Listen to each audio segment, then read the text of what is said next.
Welcome to Exploration Hobby.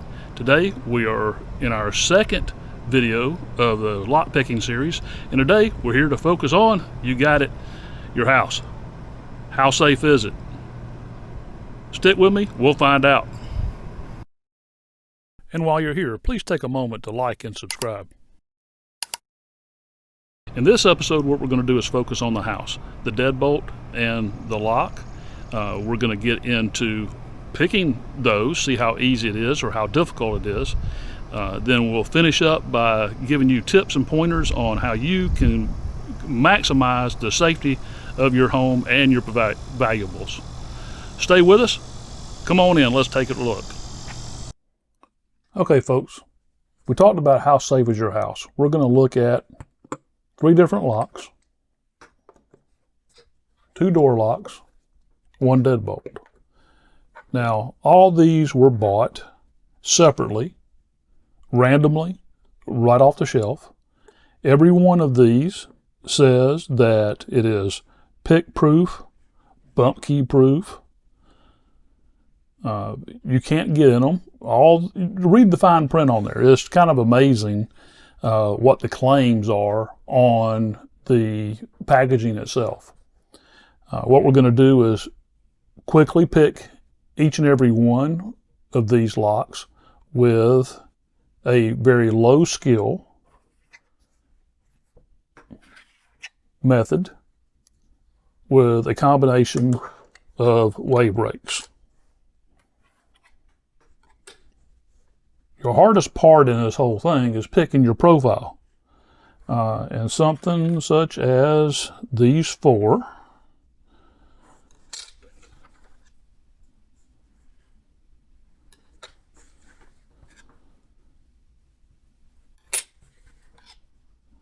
are usually what I start with when any door lock. The biggest thing here, well, there's 2 out of, let me explain what these are. These are 2 out of the Dangerfield set, the one I had recommended last time. And these 2 are from Sparrows, the Octorake and Sandman. All these do a phenomenal job with locks like these. The other thing is going to be the tensioning tool. Now, one thing as you're picking these locks, one thing to remember, your door locks, unlike your padlocks are tensioned in the right side direction. Your door locks and your deadbolts are going to be tensioned on your left side.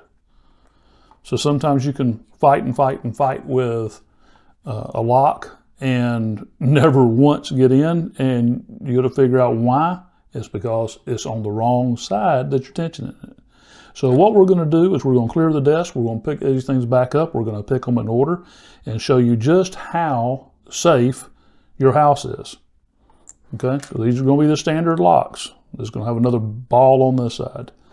When we leave the house, typically we're going to only use this lock here. We don't even want to use the deadbolt most of the time.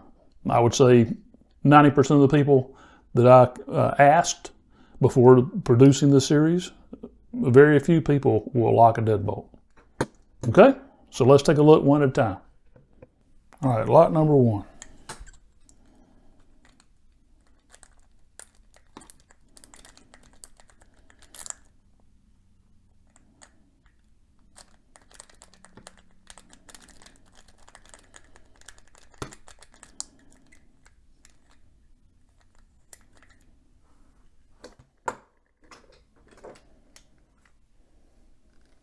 Lock number 2.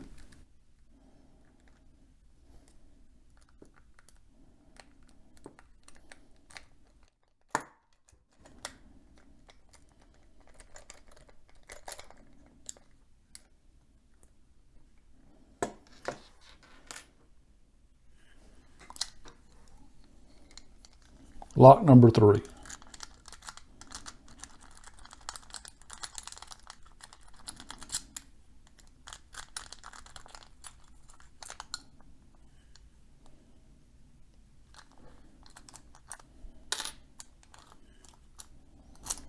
All right, there you have it. Fairly easy to get by.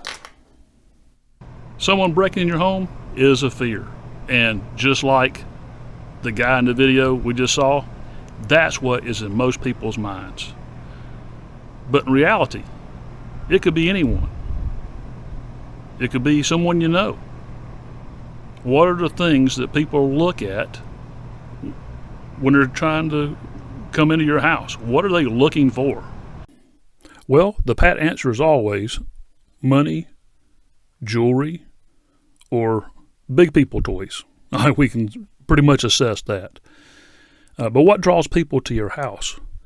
Mainly toys sitting out in a driveway. Four-wheelers, boat, jet skis. Are you a car collector? Do you have a whole driveway full of cars? Do you collect coins or have any other collections that you really like to talk about and show off? People notice, folks. Unlike our thoughts, it typically occurs during the daytime when you're at work or when you leave to go on vacation. They'll know your schedule. They've already seen your house. They may even know you, so they know what your plans are. And let's face it, criminals need a safe place to work as well as anybody else, right? Yeah, right.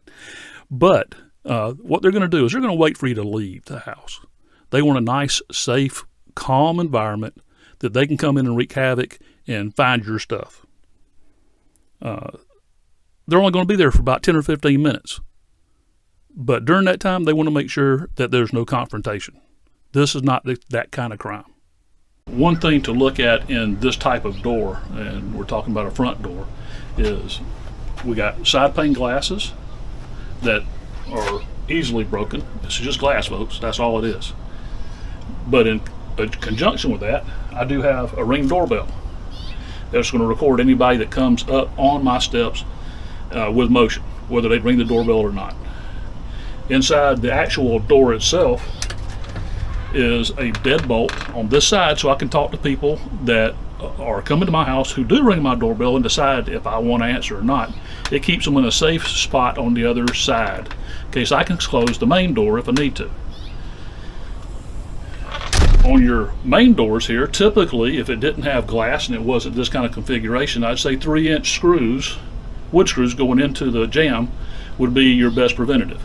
This does, of course, because of the panes that's there, can't be done. So we're stuck with what we have. Number one, we're just slowing them down. Number two, we got the video camera, and number three, which was number one, is going to be the security system.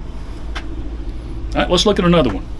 Okay, folks, we're shooting around the house today, so forgive the noise, but here's another door for us to look at. While the door may be secure, and again, we're going to secure this with 3-inch wood screws and possibly even another deadbolting system on the inside prevented, you always have windows. You got windows everywhere. There's nothing you can do. This is how we live. So, security-wise, all we're doing is slowing them down once again. So, 3-inch wood screws here. Okay, and that would bring us to the worst of all the doors is your double door. This is probably the weakest link out of any of them that you're going to find in your home. What I'd recommend here is a barring system across the inside of the door. A padlock would be fine with a hasp, or you can put a old-fashioned board across everything. But again, all we're doing is slowing people down. We're telling them that we are not food. Your house is not food. You don't want to be broken into. And these are the things that we can do to at least slow them down. Okay, the last door type we're going to look at is your all-glass door. Now, do you think there's any security here? Absolutely not. The thing we have security here is going to be our alarm system and 3-inch screws into the jamb of the door. Now, all the doors we've looked at can be kicked open very easily. The 3-inch wood screws are going to prevent most of it. At least it's going to, again, slow them down, cause a deterrent. Criminals are lazy. They don't want a hard target. They're going to go for the easy targets themselves. So it's a no-brainer, folks.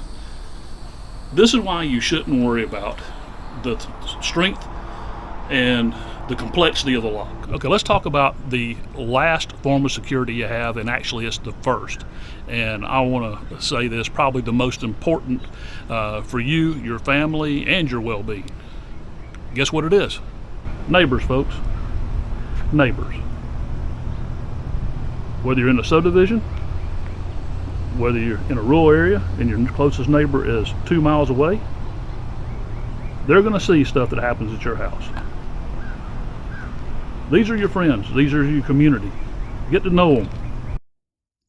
Okay, folks, that's going to wrap it up for this episode. A few pointers, and to recap what we're doing, and I didn't mention it while we were playing with the locks earlier, but number one, don't play with locks that's going to be active and in use on anything. It just don't work. It's going to break. You're not going to be able to get into it. Your key will no longer work. So that's number one. Number two, this whole video was set about just to say, your locks really don't matter. Remember, locks are for honest people. What we're trying to do and what you're trying to do, what I'm trying to accomplish, which everybody wants, is to make it the most difficult to get into anything you don't want somebody in. Okay, that's it. We're making it difficult. Number one, lock your windows and your doors. It doesn't do anybody any good. Now remember, locks are for honest people, absolutely. But if you leave free rein and a door open and the windows open during the summertime, they don't have to worry with a lock. They can just walk right on in. When you do lock your doors, make sure to actually lock not only the doorknob, but the deadbolt. Okay. Security systems. Have one. Make sure that you have a security system. And if you do have one, turn it on and actually monitor it. Cameras. Cameras. We talked about cameras on your door. I didn't show you all I had, but almost every hidden corner that I got, it has a camera on it. If somebody's around my house, I know it. Also with that, monitor it, turn it on, so get an alert, find out what's going on in your house or around your house. Storm doors, great benefit for storm doors. Put one on your front door, put one on your back door. Remember that one with all glass? Great place to put one. You can leave the door open during the summertime. It's got a deadbolt in it. You can keep people in where they're supposed to be. Your doors that have a jamb that doesn't have windows, 3-inch wood screws. You can also put a hasp on there with a lock. Your double doors, absolutely make sure something's on it, whether it be a hasping system, a bar system, or something to make sure that centerpiece is all good. And number three is, again, the most important, know your neighbors.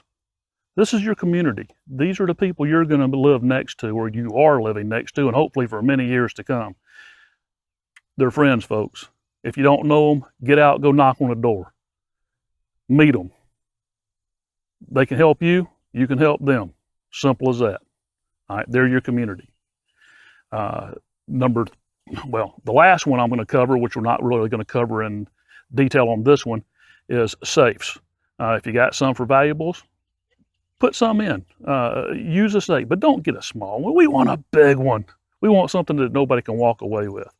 But we're going to cover that in a future video.